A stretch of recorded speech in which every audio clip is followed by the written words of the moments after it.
नमस्कार जय जगन्नाथ। आज आम भुवनेश्वर ए जगह वास्तु भिजिट आसचु। ये प्लान टी आम ऑनलाइन माध्यम रे प्रोवाइड करिथिलु।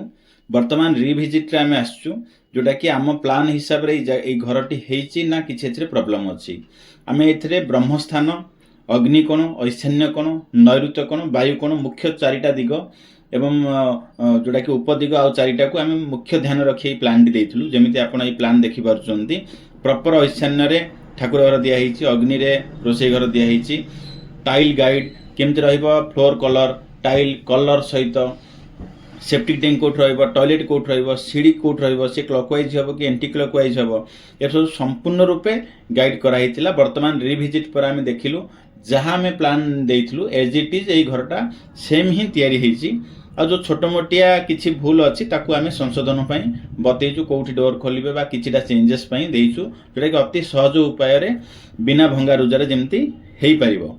तेबे गोटे घर कंप्लीट पूर्वरु ही जदि वास्तु देखौचंती तेबे से घर 100% वास्तु ऑस्पिशियस हेई परिबो। तेबे जे आम जीवन रे धन सम्मान उन्नति आसि परिबो।